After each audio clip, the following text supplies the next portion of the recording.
तो मैं उनसे ये कहना चाहता हूँ राजनाथ सिंह जी से कि माननीय मंत्री जी, 1.5-2 साल में तो हमारा वजूद ही नहीं बचेगा, हम तो आपसे बात करने लायक ही नहीं बचेंगे। उदाहरण मेरे हाथ में है, ये प्रोडक्ट नेम है कॉलीफ्लावर, इसका नेट वेट है 500 ग्राम, रेट है 300 रुपये इस प्रोडक्ट का रेट 500 ग्राम का। हाँ, और FASSI ने इसको लाइसेंस नंबर दे रखा है, बार कोड है, बार कोड भी है इस पे। ये गोभी मैंने अपने खेत से 2 रुपए किलो बेची थी और दिल्ली पहुंचते पहुंचते ये 600 रुपए किलो हो गई है। आपका क्या नियंत्रण है इस पे भाई? और ये सब हुआ है, ये पहली बार हमने मॉल के अंदर गोभी बिकती देखी है ऐसे, पहली बार। और ये आपके 3 काले कानूनों का जो साइड इफेक्ट है वो सामने है। आप कह रहे हैं इसमें कमी होगी तो दिखाओ, आज हम दिखा रहे हैं कि 2 रुपए किलो की जो वस्तु उत्पादक ने पैदा करके अपने उपभोक्ता भाई के लिए 5, 7, 10 रुपए किलो के लिए पहुंचाई थी, वो 600 रुपए किलो आप बेच रहे हैं। तो इससे ज़्यादा उदाहरण किसान और क्या दे? या मुझे ये नहीं पता, ये सब आप अनुमान लगाइए किस चीज़ से महंगी है, किस चीज़ से सस्ती है। ये मेरे सामने है, इसमें कुछ भी गलत हो तो आप इसको हाईलाइट कीजिए, देख लीजिए अगर मैं गलत हूँ तो। बार कोड के साथ है ये। यहाँ तमाम मॉल है, किसी भी मॉल में आप जाइएगा आपको भी मिल जाएगी।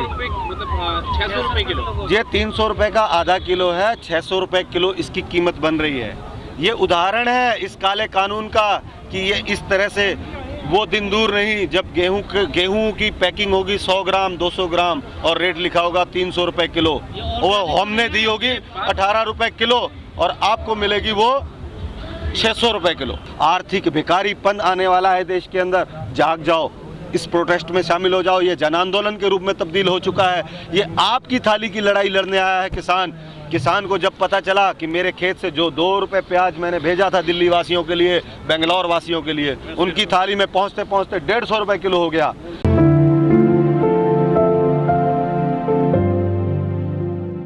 देखिए, कल राजनाथ सिंह जी जो हमारे रक्षा मंत्री हैं, उनकी एक अपील आई थी मीडिया के माध्यम से कि मेरा किसानों से, देश के किसानों से निवेदन है कि आप 1.5-2 साल इस कानून को पहले देख लीजिए, उसके बाद जो खमियां होंगी उसमें सुधार कर लेंगे हम लोग। ये ऑर्गेनिक कहीं भी नहीं लिखा कि ऑर्गेनिक क्या होता है भाई? हम किसान हैं, आप बताओ ऑर्गेनिक क्या है? ऑर्गेनिक भ्रमजाल है।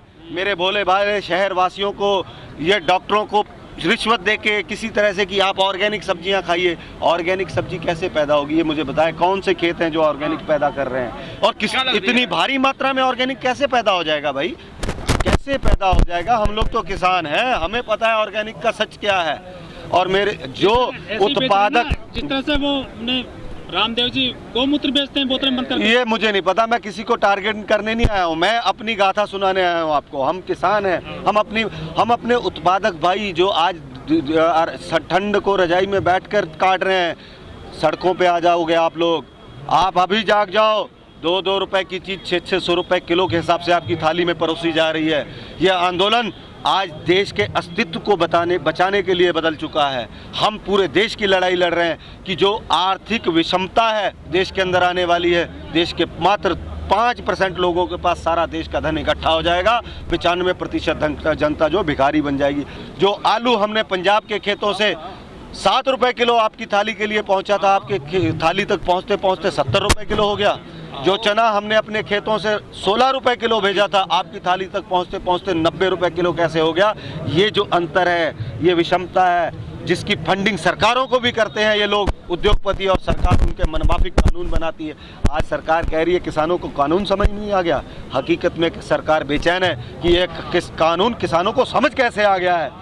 ये कानून समझ आ चुका है किसानों को, इसलिए किसान सड़कों पे आ चुके हैं। नरभक्षी आदमखोर जो लोग हो, जो चीज़ें वस्तुएं होती हैं उसमें संवेदना होती है।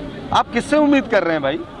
मुझे तो डर है, हमें ये डर है किसी दिन ये कानून ना आ जाए कि हर आदमी का हीमोग्लोबिन चेक होगा। डॉक्टर कहते हैं 12 या 13 हीमोग्लोबिन बहुत होता है और जिसका 14 या 15 उसका निकालो, उसका खून भी निकाल लो। ये इस तरीके का कानून ना बना दे किसी दिन, जिस तरीके से अंधे होकर, बहरे होकर ये कानून बनाने का काम कर रहे हैं। यार, ऐसी कौन सी जादुई सोच है इन प्राइवेट कंपनियों के पास कि सरकार तो कानून बनाती है सितंबर 2020 में, और उनके कानून के एक एक बिंदु को पूरा करता हुआ वेयर हाउस, उनकी कंपनियां 5 साल पहले ही तैयार हो जाती हैं।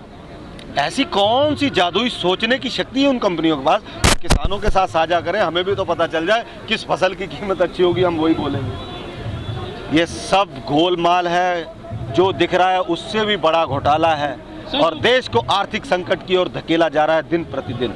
सर, जो किसानों के बड़े आदर्श बोले जाते हैं, जैसे धर्मेंद्र हैं, सन्नी देओल हैं, बॉबी देओल हैं, ये सब वो सर एक भी ट्वीट नहीं कर ये रहे हैं। कागजी शेर हैं। इन्होंने नकली पर्दे के किसान बन बनकर मोटा पैसा कमाया है।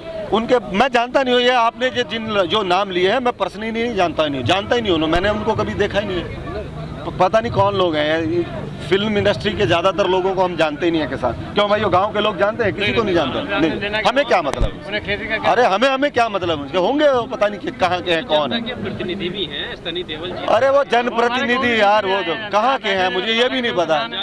देखो पूरे संसद में कितने सांसद बैठते हैं, हम भोले भाले किसानों को ये भी नहीं पता। हमारी मजबूरी क्या है, हमारे पास शब्दों का जाल नहीं है, हम भ्रमजाल नहीं फैला सकते, हम अपनी बात को रख ही नहीं पाते हैं। और इनके पास, चालाक लोगों के पास क्या है, शब्दों का जाल है, शब्दों का भंडार है। रोज नया शब्द लेके आते हैं, लोग उस शब्द को समझने के लिए गूगल करते हैं, पता नहीं कैसे कि ये कहा क्या है, इसको समझें।